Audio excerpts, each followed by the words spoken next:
Hi అండి. ఇప్పుడు నేను మీకు పొట్లకాయ పెరుగు పచ్చడి చాలా ఈజీగా ఎలా చేసుకోవచ్చో, ఉల్లిపాయలు కూడా వేయకుండా ఈజీగా చేసేసుకోవచ్చు, చాలా టేస్టీగా చేసుకోవచ్చు. అదే చెప్దామని మీకు షేర్ చేద్దామని తీసుకొచ్చాను.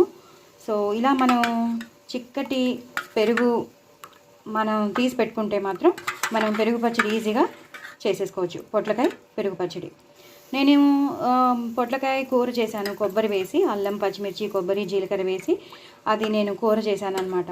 ఆ కూరది కొంచెం ఆ కొబ్బరి పేస్ట్ అనేది మనం దాచుకుంటే అది ఇందులో కలిపేయచ్చు. కానీ ఆ కొబ్బరి పేస్ట్ని ఇలా యాస్టీస్గా కలపకుండా మనం ఈ పొట్లకాయ ముక్కలు వేయిస్తాం చూసారా, అప్పుడు అది కూడా వేసేసి అప్పుడు కొంచెం పొట్లకాయ ముక్కలతో ఆ కొబ్బరి పేస్ట్ అనేది ఫ్రై అయిందనుకోండి, చాలా టేస్టీగా ఉంటుంది. తర్వాత నిలవ ఉంటుంది, పెరుగు పచ్చడి తొందరగా పులవదనమాట. సో అందుకని నేను మీకు షేర్ చేద్దామని చెప్తున్నాను. సో చాలా చాలా టేస్టీ అయినది. సో మీరందరూ తప్పకుండా ట్రై చేయండి. నేను దీని తర్వాత ఏం చేయాలో నేను చెప్తాను. ముందర మీకు మాత్రం నేను పెరుగు ఓన్లీ చిక్కటి పెరుగు మీకు చూపిస్తున్నాను. దీని తర్వాత ఇలా తరిగి పెట్టుకున్నాను పొట్లకాయలు, నేను పచ్చిమిరపకాయలని. సో పచ్చిమిరపకాయలు ఉన్నాయి కదా, ఈ పచ్చిమిరపకాయలు వేయాలి, ఆ పేస్ట్ వేయాలి, పోపు వేసేసి మనం దించేయడమే. బట్ ఆ ప్రొసీజర్ ఎలా చేయాలో నేను మీకు చూపిస్తాను. చాలా చాలా టేస్టీగా ఉంటుంది. పిల్లలకి, పెద్దలకి అందరికీ ఇష్టపడతారు. సో నాకు నచ్చినవి బాగున్నాయి అన్నవే నేను మీకు షేర్ చేస్తానని చెప్పాను. సో మీరందరూ తప్పకుండా ట్రై చేసి ఎంజాయ్ చేస్తారనే నేను షేర్ చేస్తున్నాను. వేరే ఉద్దేశం ఏమీ లేదండి. అందరూ ట్రై చేస్తారు, ఒక్కొక్కరిది ఒక్కొక్క మెథడ్ ఉంటుంది అంతే. సో మీరందరూ తప్పకుండా ట్రై చేయండి. నేను దీని తర్వాత ఏం చేయాలో నేను మీకు చూపిస్తాను. ఓకేనా అండి? సో ఇందాక నేను చూపించాను కదా, చిక్కటి పెరుగు ఎలా ఉండాలో మొత్తం డైల్యూట్గా చేసుకుని పెట్టుకోవాలి. చిక్కటి పెరుగుని డైల్యూట్ చేసి పెట్టుకున్నాక నేను చూపిస్తాను అన్నాను కదండి. ఇప్పుడు పోపు వేసేసుకోవాలి. పోపు వేసేసుకుని ఇలా కలపాలి. ఆవాలు, జీలకర్ర, ఎండుమిరపకాయలు, ఇంకేం వేయద్దు. పప్పులు కానీ ఏమి వేయకూడదండి. జస్ట్ ఆవాలు, జీలకర్ర, ఎండుమిరపకాయలు బాగా వేగిపోయాక కొంచెం ఇంగువ వేసేసాక పచ్చిమిరపకాయలు.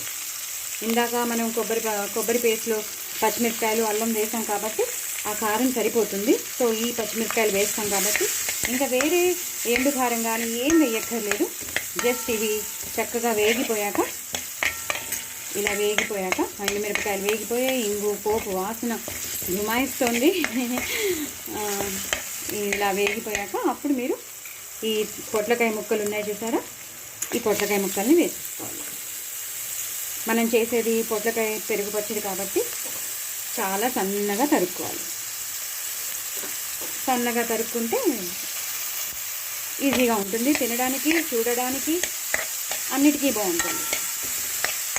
సో ఇలా అన్నీ వేసేసుకోవాలి. వేసాక ఏం చేయాలో నేను మళ్ళీ మీకు చూపిస్తాను. అంటే ఇది కొంచెం మగ్గాక మళ్ళీ నేను మీకు చూపిస్తాను. ఇది కొంచెం వాటర్ వదిలేస్తుంది, ఇది బాగా ఉడుకుతుంది. మూత పెట్టేస్తే ఇది మగ్గిపోతుంది. ఓకేనా అండి? నేను మళ్ళీ మీకు చూపిస్తాను. సో చూసారా అండి ఎంత బాగా వేగిపోయాయో. చుక్క నీరు కూడా పోయక్కర్లేదు, అవే వేగిపోతాయి. వాటికి ఉన్న వాటర్ కంటెంట్తో అవే వేగిపోతాయి. చాలా చాలా టేస్టీగా ఉంటుంది. వేసుకునే వాళ్ళు పెరుగు పచ్చళ్ళు ఉల్లిపాయలు వేసుకుంటారు, క్యారెట్లు వేసుకుంటారు, రకరకాలుగా పెరుగు పచ్చళ్ళు చేసుకుంటారు. కానీ మనం ఇప్పుడు జస్ట్ పొట్లకాయ కొబ్బరి మసాలా, ఆ మసాలా వేసే చేస్తున్నాను. చాలా టేస్టీగా ఉంటుంది. మీరు తప్పకుండా ట్రై చేయండి. బాగా వేగిపోయింది చూసారు కదా. ఇప్పుడు కొంచెం పసుపు, హాఫ్ స్పూన్, చూసారా చాలా చిన్న స్పూను పసుపు వేసేసేయండి.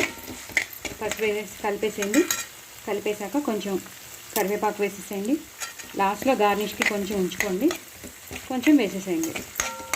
అది కూడా వేసేసాక ఇప్పుడు నేను ఎప్పుడు చేసి పెట్టుకుంటాను ఆవాలు, మెంతుల పొడి అని చెప్పాను చూసారా. కొన్ని ఎండుమిరపకాయలు ప్లస్ ఆవాలు, మెంతులు సరి సమానంగా తీసుకుని, ఎండుమిరపకాయలు మీ కారానికి తగ్గట్టు కనీసం 5-6 వేసుకుంటే చాలు. ఆ పొడి హాఫ్ స్పూన్ అది వేసేసి బాగా కలపాలి. చాలా టేస్టీగా ఉంటుంది ఈ పొడి వేస్తే. చాలా చాలా టేస్టీగా ఉంటుంది. మనం ఇంగు పోపు కూడా పెట్టామేమో ఇందాక, ఎక్కువ వేసాను చూసారు కదా ఇంగు పోపు. సో ఇంగు పోపు వేసి మనం వేసుకున్న ఈ ఆవాలు మెంతుల పొడి చాలా చాలా టేస్టీగా ఉంటుంది. దీని తర్వాత అన్నీ ఇంకా లైన్ బై లైన్ వేసేయడమేనండి. ఇది ఉప్పు మేము తక్కువ తింటామని చెప్పాం కదా, మాకు ఇది సరిపోతుంది. కావాల్సిన వాళ్ళు ఇంకొంచెం వేసుకోవచ్చు. సో అన్నీ లైన్ బై లైన్ పడిపోతూనే ఉంటాయి. మీరు ఇంకా చూస్తూ ఉండండి. అంతా తయారవుతుంది మసాలా అలాగా. ఈ పొట్లకాయ మసాలాని మనం పెరుగు దాంట్లో కలిపేస్తామన్నమాట. ఇలా చేసుకున్నాక ఇప్పుడు మనం చెప్పాను కదా, డైరెక్ట్గా కొబ్బరి వేయకుండా ఇలాగ పొట్లకాయతో పాటు వేయిస్తే చాలా టేస్టీగా ఉంటుంది. చాలా అంటే చాలా టేస్టీగా ఉంటుంది. ప్లస్ పెరుగు పచ్చడి పులవదు, ప్లస్ నిలవ ఉంటుంది, ఊరుతుందన్నమాట. సో అందుకని ఎప్పుడైనా సరే చేసుకుంటే మాత్రం ఒక్కసారి మనం ఎందులో అయినా ఒకసారి వేయించి ఏదైనా వెజిటబుల్, మనం ఇప్పుడు నేనంటే పొట్లకాయ తీసుకున్నాను, వేరే పొట్లకాయ పచ్చళ్ళు చేస్తాం కదా, కీరా దోసకాయతో చేస్తాం, రకరకాలుగా చేసుకున్నప్పుడు కూడా ఒకసారి కొబ్బరి వేసేది ఏమైనా ఉంటే మాత్రం కంపల్సరీ కొబ్బరిని ఇలా వేయించుకోండి. కూరలో వేయించేసుకొని మీరు చేశారనుకోండి చాలా చాలా బాగుంటుంది. ప్లస్ నిలవ ఉంటుంది, చాలా టేస్టీ అయిన పెద్దవాళ్ళకి, అమ్మలు, నాన్నగారికి, అమ్మకి, అత్తయ్య గారు, మావయ్య గారు వీళ్ళందరికీ మనం పెట్టామనుకోండి, మనం బోల్డ్ అంత అప్రిసియేషన్ పొందుతాం. సో మీరు తప్పకుండా చేసి పెట్టుకోండి. ఇలాగా చాలా టేస్టీగా ఉంటుంది. ఉల్లిపాయలు వేయాల్సిన అవసరమే లేదు. ఉల్లిపాయలు వేయకుండా కూడా ఎంతో టేస్టీగా మనం చేసుకోవచ్చు. సో నేను ఏంటంటే కొబ్బరి మసాలా నేను కూరలోది కొంచెం దాచిపెట్టుకున్నాను. సో ఎక్కువ చేసి పెట్టేసుకుంటే ఇలా రెండు ఐటమ్స్ అయిపోతాయి ఒకటేసారి. పెరుగు ఎలాగో మన ఇంట్లో ఉంటుంది కాబట్టి. సో కొంచెం మనం కొబ్బరి మసాలా చేసినప్పుడు గ్రైండర్లో ఉండిపోతుంది కదా, ఆ నీరు పోసేయాలి. ఆ నీరు పోసేసి ఒక్క నిమిషం అది బాయిల్ అయితే చాలండి. ఒకసారి బాయిల్ అయిపోయాక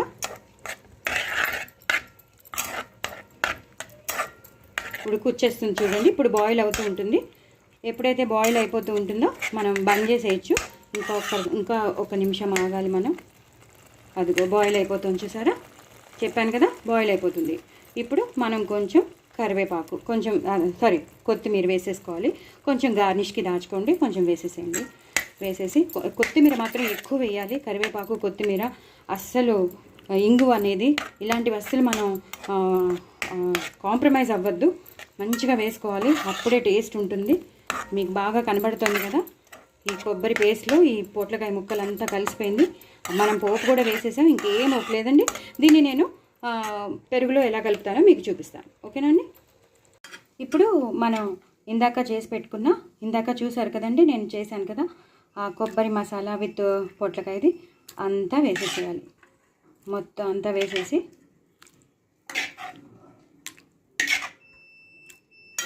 చక్కగా వేసేసి ఇలా కలిపేయాలి. అంత కొబ్బరి మసాలాతోనే మొత్తం అంతా టేస్ట్ వచ్చేస్తుందండి. మొత్తం కొబ్బరి మసాలాతోనే మనకి టేస్ట్ వస్తుంది. సో మీరు తప్పకుండా ట్రై చేయండి, అందరూ మిమ్మల్ని మెచ్చుకుంటారు. సో మనం అప్రిసియేషన్ పొందడానికి ఆస్కారం ఉంటుంది. సో ఇలా వేసేసి కొబ్బరి పేస్ట్, ఆ పొట్లకాయ ముక్కలు అలా క్రంచీగానే ఉండాలి, మరీ ఎక్కువ వేయించేయకండి. నేను చేసినట్టే మీరు కూడా చేయండి, చాలా చాలా టేస్టీగా ఉంటుంది. మనం ఉప్పు అన్నీ వేసేసాం. నేను ఎలా చేశానో అన్నీ మీరు అలాగే చేస్తే మాత్రం చాలా టేస్టీగా ఉంటుంది. లాస్ట్లో గార్నిష్కి కొత్తిమీర, కరివేపాకు, అంతేనండి. చూడండి ఎంత టేస్టీగా ఉంది, ఎంత చిక్కగా, ఎంత బాగుందో చూసారా. చాలా చాలా బాగుంటుందండి, చాలా బాగుంటుంది. చపాతీలోకి కూడా నంచుకోవచ్చు, అన్నంలో బాగుంటుంది, చపాతీలోకి బాగుంటుంది. పిల్లలు ఇష్టపడతారు, పెద్దవాళ్ళు ఇష్టపడతారు, అందరికీ నచ్చుతుంది. సో మీరందరూ తప్పకుండా నా ఛానల్ని సబ్స్క్రైబ్ చేసుకోండి, సపోర్ట్ చేయండి. అలాగే నా ఛానల్ విత్ స్టాండ్ అయ్యేటట్టు చూడండి, ఇంకో నలుగురికి షేర్ చేయండి. శ్రీవల్లి టాకీస్ విత్ స్టాండ్ అయ్యేటట్టు చూడండి. నేను ఎప్పుడు మీకోసమే ఆలోచించి మంచి మంచి రెసిపీస్ నేను పంపిస్తూ ఉంటాను. ఇప్పుడు అది బాగుందంటేనే నేను పంపిస్తాను, టేస్టీగా ఉంటేనే నేను పంపిస్తాను, అది మీ అందరికీ తెలుసు. సో మీరందరూ తప్పకుండా ఇవన్నీ ట్రై చేసి నాకు కామెంట్ సెక్షన్లో పెట్టండి ఎలా వచ్చిందో. కానీ నేను చెప్పినట్టే మీరు చేయండి. ఒకవేళ బాగా పుల్లగా ఉంది పెరుగు అన్నప్పుడు కొంచెం పాలు కలుపుకోండి. ఎందుకంటే మనం ఇప్పుడు పెరుగునేమి మనం స్టవ్ మీద పెట్టలేదు, విరిగిపోతుందేమో అనుకోవడానికి. సో మనం డైల్యూట్ చేసుకున్న పెరుగులో కొంచెం పాలు వేసేసాం, మరీ పుల్లగా ఉంటే. మామూలు పెరుగు అయితే పర్వాలేదు, మరీ పుల్లగా ఉందండి అనుకున్నప్పుడు కొంచెం ఒక హాఫ్ గ్లాస్ పాలు వేసేసారంటే కరెక్ట్గా పులుపు ఆ కమ్మదనం అంతా వచ్చేస్తుంది. ఇంకా మిగతాదంతా సేమ్ ప్రొసీజర్ మీరు వీడియోలో చూడండి. నేను ఎలా చేశానో అలా చేసుకోండి. ఆ ఉల్లిపాయలు వేయలేదని, వేరే వెజిటేబుల్స్ వేయలేదని ఏమనుకోక్కర్లేదు. ఈ పొట్లకాయని కొబ్బరి మసాలా ఉంటే చాలు, చాలా చాలా టేస్టీగా ఉంటుంది. మీరందరూ తప్పకుండా సబ్స్క్రైబ్ చేసుకోండి, సపోర్ట్ చేయండి. మరిన్ని రెసిపీస్తో మేము ముందుంటానండి. బాయ్ అండి.